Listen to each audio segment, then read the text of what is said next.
Hello, I'm Darius. I'm from Traverse Research, and today I'm going to talk a little bit about bindless rendering.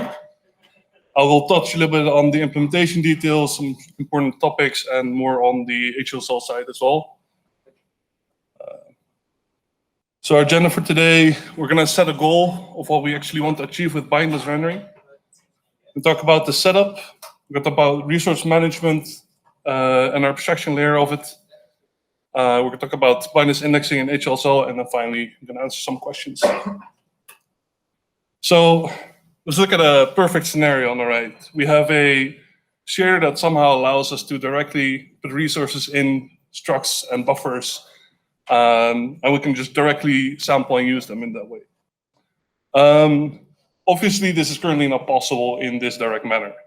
However, with bindless, we can achieve a system that is similar to the same goal, essentially. So this needs to be API agnostic, for us at least. We want it to work in DirectX, Vulkan, or any other API that we decide to run. And yeah, we need to overcome these limitations of not being able to directly put resources in structs. So if we look at descriptors in Vulkan, or in any API really, they can be categorized in just a few things. Essentially, we have buffers, we have sampled images, we have storage images, we have acceleration structures, and then samplers. These will be the types that we actually will implement in our descriptor set layout. But there's a problem, since we just counted 5 different types of descriptors.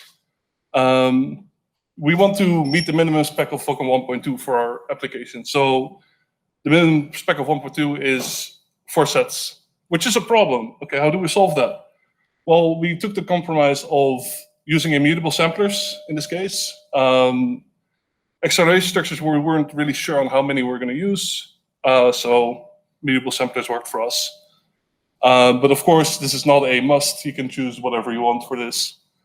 Some important points here: if you don't want to put all of these resources in descriptor set layouts, in different descriptor set layouts, sorry, you can either use the mutable descriptor type or descriptor buffer as alternatives. I won't be covering those today, as device coverage is quite low currently. So we're just going to go with the descriptor set layout method. So to set up a descriptor pool, we need to predetermine all the upper bounds of our amount of resources that we're going to use for each type. So for each buffer, each texture type, and etc., we simply set an upper bound of 100K in this case. But this can be any amount of descriptors that the device supports. Immutable samplers are treated separately, and we just set a user-defined maximum for all of our pipeline stages. An important point: the script pool should be marked with update after bind. Otherwise, this won't really work. So moving on to the descriptor set layout, one of the really big benefits of bindless is that we can have a single pipeline layout for all of our pipelines, because everything just indexes in a theoretical heap. So we can just reuse the same pipeline layout for everything. Again, the flags that we want to use here is partially bound, variable descriptor count, and update after bind. And finally, this is actually really important, since we're going to be overlapping these descriptor sets in shaders. We want to all set the binding index to 0. So we all start counting from 0. Again, with mutable descriptors, this won't be the case, but for our application, it will. Again, the pipeline layout, we just created all of our descriptor set layouts with all of the resource declarations of the amount, like the 100K resources for each descriptor type. We just push those into the single pipeline layout, and we add a few push constants. These push constants are super important because they will allow us to communicate our resource indices to the GPU. Because bindless essentially is just having a uint, and we index in a really big array of resources. We don't do anything super fancy here. We just use a push constant. There's some other push constants that we set as well here. Due to the nature of having abstracted most of the bindless stuff, we can actually set the different type of resources that we always check against. So for example, with validation, if we want to check versions of resources, if we want to write shader logging or shader search or prints or whatever, we can all set that statically in our push constants. So that's actually most of the setup, really. After that, it just once per command buffer, you just need to bind your descriptor sets once of the previously created descriptor sets of all of our resources. It's important that we set it per stage, so graphics, compute, ray tracing, etc. And then for every dispatch or draw call that we do, we just need to set a few push constants for us to index our bindless heap. And this already simplifies the whole rendering pipeline a lot compared to a more traditional bindful rendering approach. So let's actually talk about how do we represent our resources in bindless. As I said, it's just a uint in an array, but we can do a little bit more with that. In our case, we just used 23 bits for the index because we figured we're not going to really exceed that many descriptors ever. Of course, it's up to the user. You can decide to use more. And then we also use a few bits for resource type to indicate if it's writable or not. And then finally, 6 bits to track a version of the resource. And that is mainly used to verify that you're not using still handles on the GPU somewhere that were somehow left there. So a little recap of what is actually a random resource handle. Random resource handles are just representation of these resources. They're exclusively created during resource allocation. So we don't dynamically allocate them on the fly. It's essentially treated as a semi-static. These handles are only recycled if the GPU doesn't have any ref counts on the CPU and the GPU is done with it. Otherwise, you get a use after free and nobody really gets happy from that. We have small buffers that contain all of these indices. And essentially, these will be random resource handles. And these indices you can store in buffers, and you can access these indices to get your resource. That's kind of the whole idea behind it. Again, since we use a few bits of these handles to indicate what type of resource it is, or if it's writable or not, or etc., we can track on the GPU itself in our abstraction if the user is correct, if we enable the validation. If we fail the validation, we actually don't read or write to any of the resources that the user defined, because we'll get a page fault and we're going to probably get a TDR or just undefined behavior. Instead, what we do, we write a little packet back to the CPU that indicates, hey, the user made a big boo-boo here. You should probably fix this. And it gives the shader and the line, etc. As for allocating these random resource handles, we found that just keeping it simple really works really well. We make a FIFO queue that essentially just reuses all of the free descriptor handles or indices. We update of the bits representing what type of resource it is, if it's writable, etc. And then actually we allocate these descriptors at the underlying descriptors that we previously created. So again, we have the descriptor set at binding 0, and then we update the element index of that actual render resource handle. So it's just a uint. And obviously this can be done more efficient, probably by batching all of these writes up in one go. But this worked fine for us. Yeah, so updating the handle, we just update the type of resource it is, the version, and optionally write it to a mirror heap that we use on the GPU to do it. Hey, let's say we have some really weird bug or some weird behavior happening. We can check against the mirror heap and do a full panic check if this is correct or not. So moving on to the HLSL side, this is where things get a little bit tricky and magical. So we just have a render resource handle, which is just a uint, and we wrap it around with a few functions that we can call. Ideally, you would use the bit field, but I'm not sure if it's actually already fixed by now. So we just make some little functions that actually extract the bits. So again, on the bottom, you can see the bindings data. That's essentially just our push constants. It's just an index, and then we have 3 user datas or more if you decide to. And then finally, if there's shader logging enabled, again, this is for the writing back shader prints or asserts, we can have those enabled as well. This is what you actually have to do. We have to overlap all of their descriptor sets. And how that works is we have a semantic that basically finds a register at a certain slot, and we can then overlap it for all of our texture types. And for buffers, we just use a bindless buffer.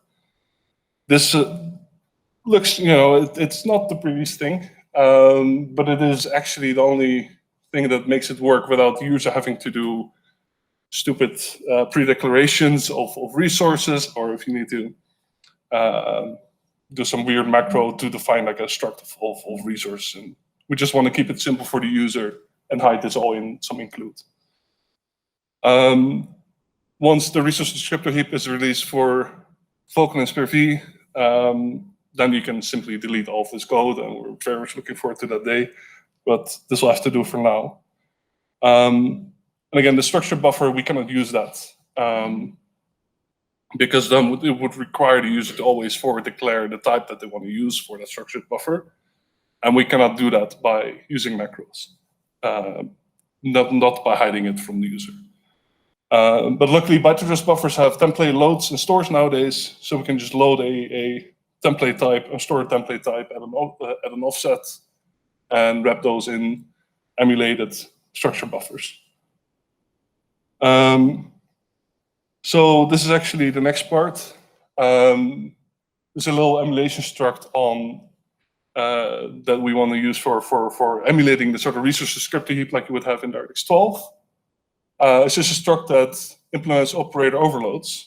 And we use a little trick that we can take template types on resource type handles. So you see on the top, see a texture 2D handle, for example, and we can assign it the value type, for example, flow3 or flow4 or uint, etc. And then it will map the template to the correct name that we've previously declared.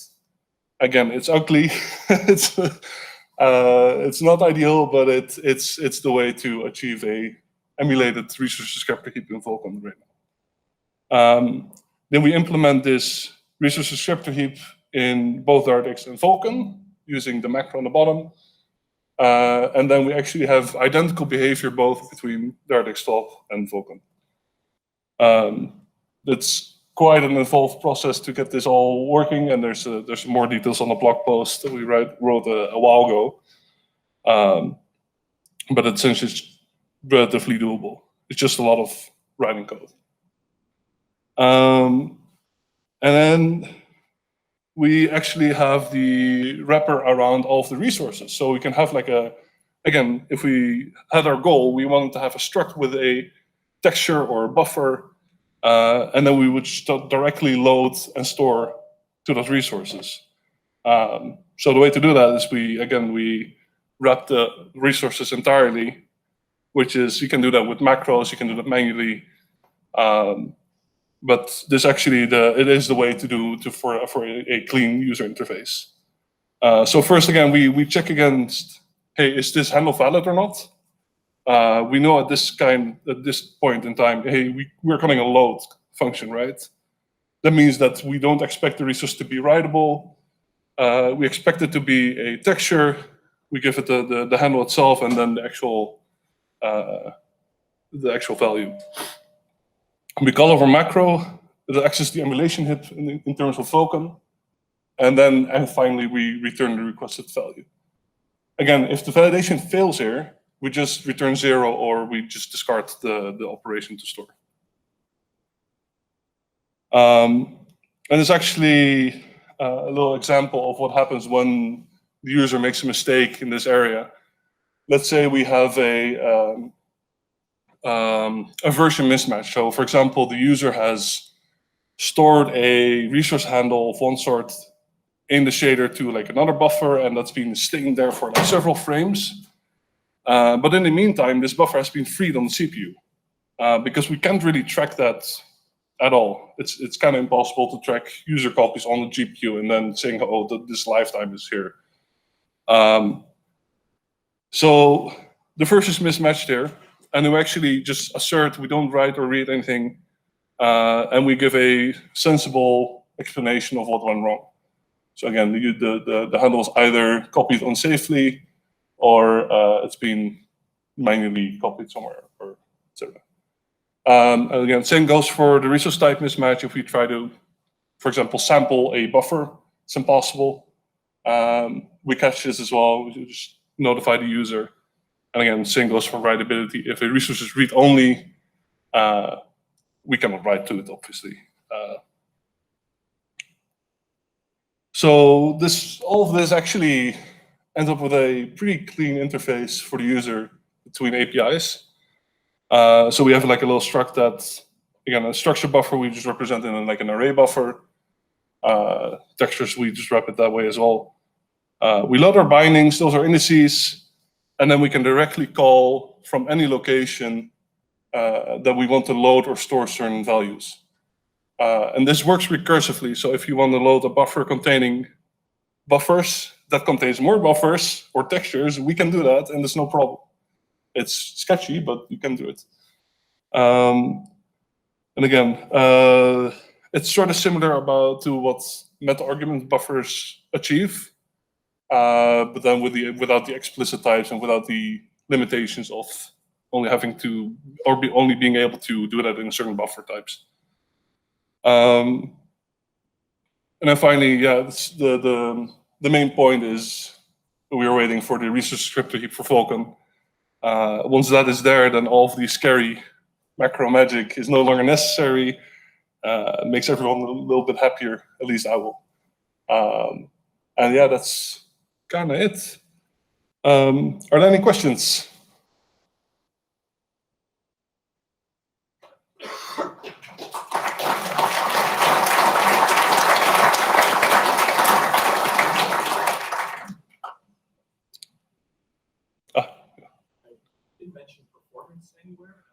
Right. So the overhead on the CPU has gotten down. I don't have concrete numbers with me here. No, yeah, but it's the CPU overhead. We're doing a lot less API calls in general during the command buffer, so we don't switch the descriptor layout. We don't rebind them every time.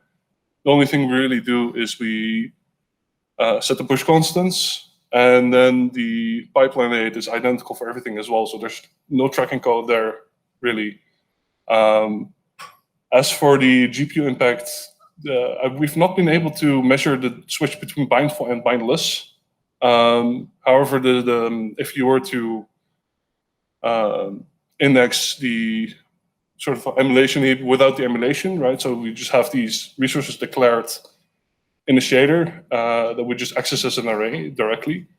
The performance difference was pretty much not there at all between this emulation struct and just hard coding some index somewhere. So the compiler does a really good job on smashing that down. But yeah, there's less CPU code to manage in general, and again, no concrete numbers, but it's better.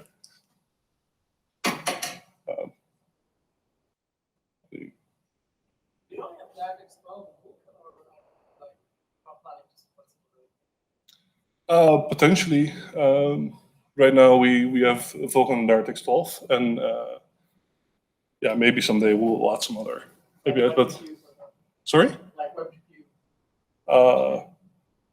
Maybe I have no idea what we're potentially going to support in the future, but at least we can abstract it away per type, per API. What if you have more data and want to push constant? In what sense? As in, you want more user data, or Yeah, like more buffers to index, like push constant. so there's a little trade-off that you can make there. Is you can either choose to increase the amount of push constants that you have for each pipeline, and it might not be super ideal, or you can add an interaction there, right? So you can add a buffer containing these handles to these resources, right? It's an interaction that, you know, it's not ideal either, but it's a trade-off. You can choose between the flexibility and limiting yourself with a predetermined amount. But with bindless, you can't really get around the fact that you need push constants to index resources on the GPU.